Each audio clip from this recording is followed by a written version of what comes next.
Hi எல்லோருக்கும் வணக்கம். Deepavali special அடுத்ததா இன்னைக்கு ரவா லட்டு ரெசிபி தாங்க பார்க்க போறோம். இது செய்யறது ரொம்பவே சுலபம். சட்டுன்னு 10 நிமிஷத்துல ரெடி பண்ணிடலாங்க. சின்ன வயசுல ரோட்ல தள்ளுவண்டியில வித்துட்டு வருவாங்க இல்லையா? அந்த ரவா லட்டு ரெசிபி தான் இன்னைக்கு நம்ம பார்க்க போறோம். இது செஞ்சு வச்சா 1 மாசம் வரைக்கும் ஸ்டோர் பண்ணி வச்சு சாப்பிடலாங்க. கடைசி லட்டு வரைக்கும் சாஃப்ட்டாவே தான் இருக்கும். வாங்க எப்படி செய்யுதுன்னு வீடியோக்குள்ள போய் பார்க்கலாம்.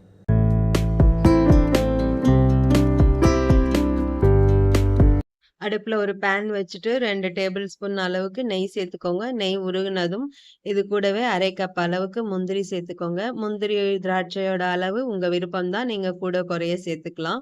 நீங்க பாதாம் கூட வேணும்னா இந்த ஸ்டேஜ்ல கட் பண்ணி சேர்த்துக்கலாம். உங்க விருப்பம் தான். நான் முந்திரி சேர்த்துருக்கேன். முந்திரி ஓரளவுக்கு வறுபட்டதும் இது கூடவே 1/2 கப் அளவுக்கு காய்ந்த திராட்சை சேர்த்துக்கிறேன். சேர்த்துட்டு மீடியம் ஃப்ளேம்லயே வச்சு நல்லா வறுத்துக்கோங்க. இப்ப நல்லா வறுபட்டிருக்கு. 1 கப் அளவுக்கு ரவைய இதோட சேர்த்துக்கலாம். அடுப்ப லோ ஃப்ளேம்லயே வச்சு வறுத்துக்கோங்க. ரவை சேர்த்துட்ட பிறகு நிறம் மாறிடுச்சுன்னா ரவா லட்டு கலர் வெள்ளையா வராது.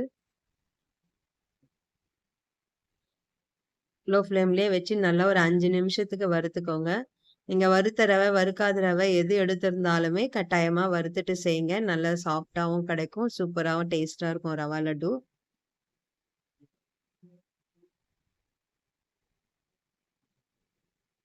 கொஞ்சம் கூட நிறம் மாறக்கூடாதுங்க.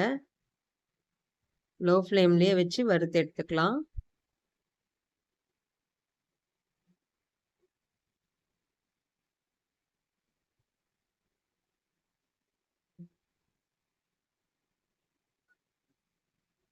நல்லா வறுபட்டிருக்கு.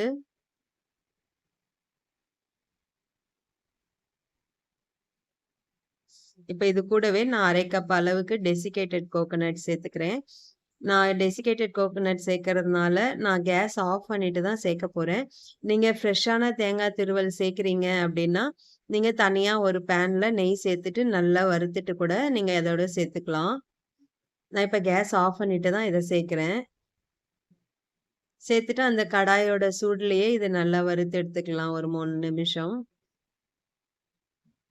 அந்த சூடுல வறுக்கும்போதே நமக்கு நல்ல வாசனையா வருங்க.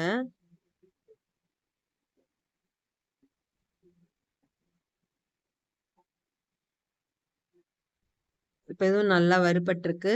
இத ஒரு மிக்ஸிங் பவுலுக்கு மாத்திக்கலாம். இந்த பவுல்ல தான் நான் ரவா லட்டு பிடிக்க போறேன். அதனால இதுக்கு ட்ரான்ஸ்ஃபர் பண்ணிக்கிறேன். இப்போ நம்ம லட்டு பிடிக்கிறதுக்கு சர்க்கரை பாகு எடுத்து தான் செய்ய போறோம். அதனால அடிகனமான ஒரு பாத்திரம் எடுத்துக்கோங்க. அதுல 1 கப் ரவைக்கு 1 கப் அளவுக்கு சர்க்கரை சேர்த்துக்கோங்க. 1/2 கப் அளவுக்கு தண்ணி சேர்த்துக்கோங்க. தண்ணி சேர்த்துட்டு நல்லா கலந்து குடுத்துட்டு, அப்புறமா தாங்க கேஸ் ஆன் பண்ணணும். நம்ம கேஸ் ஆன் பண்ணிட்டு, அதுல சர்க்கரை சேர்த்தோம்னா, அடியில ஒட்டி பிடிச்சுக்கும். கேரமல் மாதிரி கலர் மாறிடும். அப்புறம் ரவா லட்டுவும் நமக்கு கலராக தான் வரும். அதனால தண்ணி சேர்த்துட்டு கலந்து குடுத்துட்டு, அதுக்கப்புறமா கேஸ் ஆன் பண்ணிக்கோங்க. முதல்ல ஒரு 2 நிமிஷத்துக்கு ஹை ஃப்ளேம்ல வச்சுக்கோங்க. சர்க்கரை நல்லா கரையட்டும். நீங்க பிகினர்ஸா இருந்தீங்கன்னா, மீடியம் ஃப்ளேம்ல, லோ ஃப்ளேம்ல மாத்தி மாத்தி வச்சுட்டு, நீங்க சர்க்கரை பாகு செக் பண்ணிக்கோங்க. பாகு செக் பண்ணும்போது கட்டாயமா லோ ஃப்ளேம்லயே வச்சு செக் பண்ணிக்கோங்க. ஏன்னா, அடுத்தடுத்த ஸ்டேஜ் பாகு முறிஞ்சு போயிடும். இப்ப பாருங்க நல்லா நுரைச்சு வருது. இந்த ஸ்டேஜ்ல நமக்கு வாசனைக்கு 1/4 டீஸ்பூன் அளவுக்கு ஏலக்காய் பொடி சேர்த்துக்கலாம். சேர்த்துட்டு இன்னும் ஒரு 2 நிமிஷம் கொதிக்க வைக்கலாம். நம்ம இன்னைக்கு ஒரு கம்பி பதம் தாங்க செக் பண்ண போறோம். நம்ம பாகு எடுத்து செய்யறதால ரவா லட்டு 1 மாசம் வரைக்கும் கட்டாயமா ஸ்டோர் பண்ணி வச்சு சாப்பிடலாங்க. கடைசி லட்டு வரைக்கும் சாஃப்ட்டாவே இருக்கும். சூப்பரா இருக்குங்க.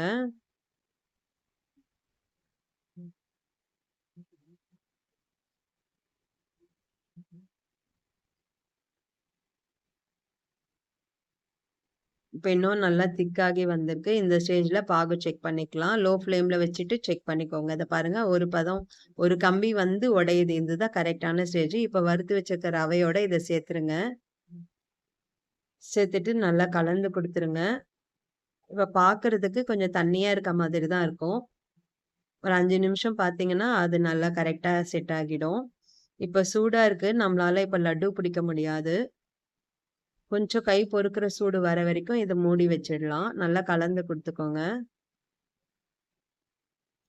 ரொம்ப ஆறிட்டாலும் நமக்கு லட்டு பிடிக்க வராது. உதிரி உதிரா ஆகிடும். கொஞ்சம் சூடு இருக்க தான் செய்யும். அந்த சூட்லயே நம்ம லட்டு பிடிச்சிடணும். இப்போ ஓரளவுக்கு கரெக்ட்டா இருக்கு. இன்னும் கொஞ்சம் சூடு இருக்க தான் செய்யுது. இருந்தாலும் இந்த சூடோட நம்ம லட்டு பிடிக்கும்போது தான் கரெக்ட்டா இருக்கும்.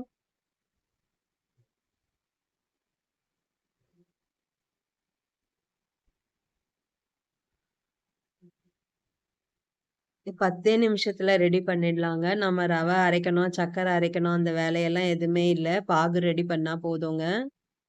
செஞ்சு பாருங்க. கட்டாயமா ரொம்ப சுவையாவே இருக்கும். அவ்வளோதாங்க. சூப்பரான ரவா லட்டு ரெடி பண்ணிட்டோம். மீதம் இருக்கிறதையும் லட்டு பிடிச்சு எடுத்துட்டு வந்துடலாம்.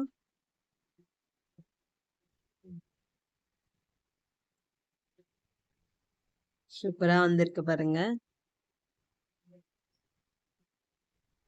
நீங்களும் செஞ்சு பாருங்க. செஞ்சு பார்த்துட்டு எப்படி வந்ததுன்னு கமெண்ட் பண்ணுங்க. வீடியோ பிடிச்சிருந்தா லைக் பண்ணுங்க, ஷேர் பண்ணுங்க.